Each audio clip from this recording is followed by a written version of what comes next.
Agora, com exclusividade para a Cultura FM de Castelo, as notícias da capital do país. Brasília chamando.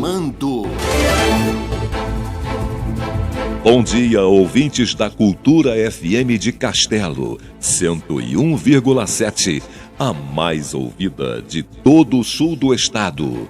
Sou José Carlos Gambarini e estes são os destaques de hoje. Sérgio Moro nega ter feito o acordo para virar ministro do Supremo. Michel Temer já está em liberdade, mas por quanto tempo? Hoje tem manifestações contra a reforma da Previdência e cortes na educação. Ministro da Economia vai ao Senado explicar cortes, previdência, desemprego e congelamento do salário mínimo e diz que estamos no fundo do poço.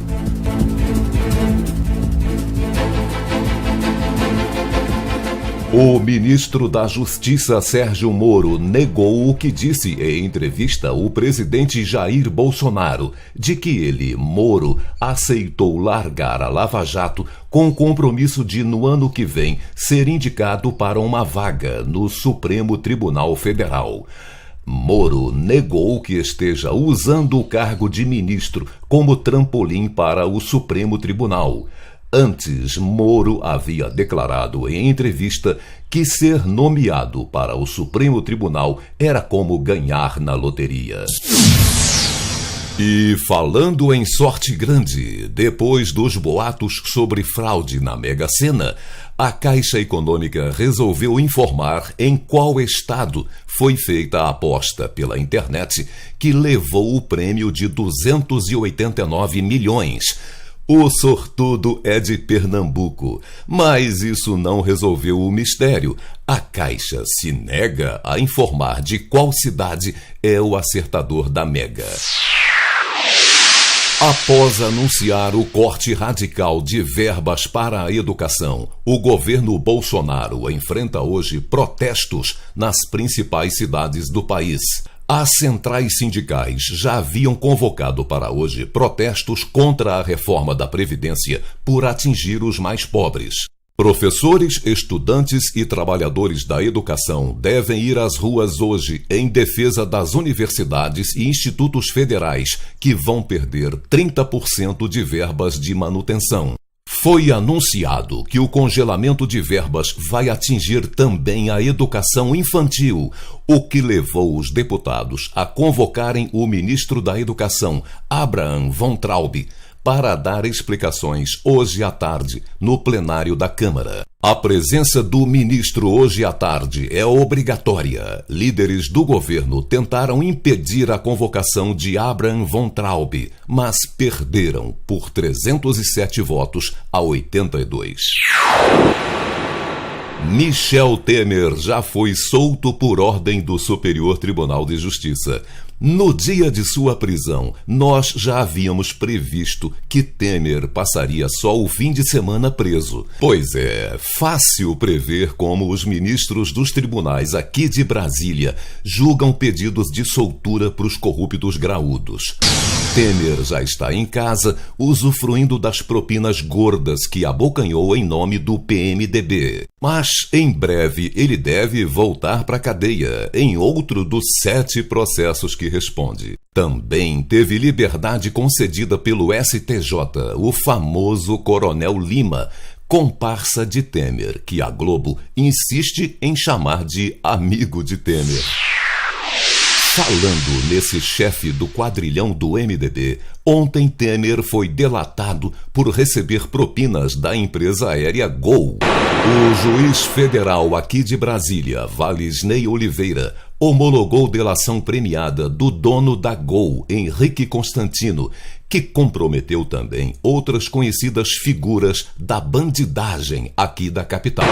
Além de Temer, foram citados o presidente da Câmara, deputado Rodrigo Maia, de codinome Botafogo, e os presidiários Eduardo Cunha e Gedel Vieira Lima.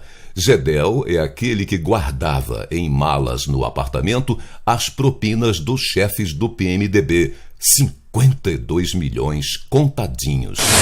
E o prende e solta de Michel Temer inspirou o programa humorístico Caceta e Planeta de ontem no YouTube. Vamos curtir.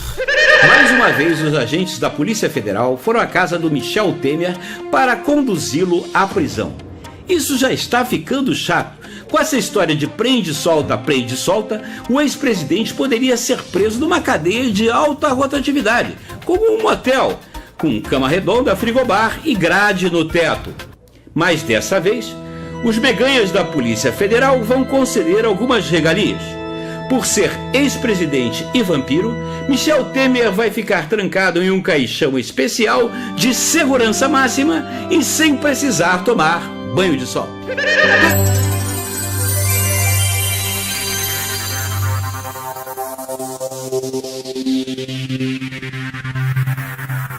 Agora, falando sério, o assunto é seríssimo. A economia brasileira está no fundo do poço, reconheceu o ministro Paulo Guedes em audiência no Senado. A previsão de crescimento da economia caiu para 1,5%, o que já sinaliza uma recessão, depois de 3 trimestres de atividade econômica retraída. O governo ainda não apresentou nenhum plano para reaquecer a economia e reduzir o desemprego. A mais alta taxa, 12,7%, herdado por Jair Bolsonaro de seus antecessores Dilma Rousseff e Michel Temer. Sem outro plano, o governo só aposta em aprovar a reforma da Previdência, reduzindo direitos de quem paga ao INSS para fazer caixa. O ministro Paulo Guedes repetiu que sem reforma da Previdência não haverá prosperidade e o salário mínimo continuará congelado. A nossa realidade é que nós estamos no fundo do poço. Então não adianta achar que nós já estamos fora, que vamos crescer 3%. Não é a nossa realidade. A nossa realidade é o seguinte, nós estamos lá no fundo. Agora, está nas mãos da casa nos tirar do fundo do poço, com esse equacionamento fiscal. E a resposta da economia será rápida. As pessoas dizem, a economia não está respondendo rapidamente. Eu pergunto, respondendo a quê? Você, para responder, você tem que responder alguma coisa. Responder a quê? O que nós fizemos para ela crescer? Nós não aprovamos nada. Não fizemos nada. Como é que ela vai sair crescendo? Só na base da saliva, da expectativa, do sonho? Não. Isso já foi tentado várias vezes. Isso funciona durante um certo tempo. E ali na frente colapsa tudo. Nós não vamos fazer isso. Nós não vamos vender falsas esperanças. Ao contrário, dizemos que a situação é séria, mas as reformas têm o poder de produzir a resposta. Nós gastamos muito e gastamos mal. Quer dizer, nós estamos aqui fazendo um sacrifício enorme para consertar uma Previdência que gasta 700 bi. Ora, metade disso, 350 bi, é pagamento de juros. Isso é um absurdo. Isso significa que as gerações futuras estão condenadas. Nós estamos condenando nossos filhos e netos. Não adianta a gente fugir disso. É orçamentário. Se você não quer pagar hoje, seu filho paga amanhã. Se você não tem a coragem de pagar hoje, seu filho paga amanhã. Mas você já paga hoje porque não tem crescimento, não tem emprego, os juros são altos, ninguém investe, não há confiança. Então, isso nós não vamos conseguir escapar. Um cenário onde fazemos a reforma da Previdência, com privatizações, tirando os privilégios, e o outro num país onde não fazemos a reforma da Previdência. Porque quando você conserta a Previdência, tem 2 efeitos. Primeiro é o efeito na Previdência em si, redução de déficit, corte de despesas, trajetórias futuras de despesas, tudo isso já é um ganho extraordinário fiscal. Mas tem um outro efeito também, que é desbloquear o horizonte de investimentos por 10, 15, 20 anos, que é um horizonte fiscal que começa a atrair investimentos de fora e de dentro. E aí o país começa a crescer. E aí sobem as arrecadações, e aumenta a renda per capita, e é o ciclo da prosperidade. O desemprego é o maior desafio, é o mais cruel fator de exclusão social. O melhor fator de inclusão social e dignidade para qualquer brasileiro é o seu emprego, porque é o que dá dignidade para a pessoa se torna independente. Então essa é a nossa principal preocupação e nós acreditamos que acontecendo as reformas, os juros descem, a economia recupera o crescimento, as receitas crescem, com equilíbrio fiscal, os investimentos são retomados. Então, o que eu diria no momento sobre o salário mínimo, você fala assim, não, mas você está segurando o salário mínimo? Não, nós estamos mantendo o poder de compra do salário mínimo, observando o que está acontecendo, se temos reformas, se não temos reformas, se há espaço fiscal. Hoje, se eu fizer qualquer movimento ousado em relação ao salário mínimo, eu estou ajudando a quebrar o Brasil de novo. E aí essas pessoas vão ser demitidas de novo, como foram.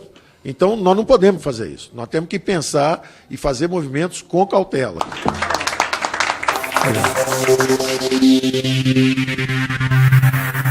E por hoje é só. Brasília Chamando volta amanhã, sempre neste horário, com exclusividade para a Cultura FM de Castelo, a líder de audiência inconteste no sul do Espírito Santo. Até lá!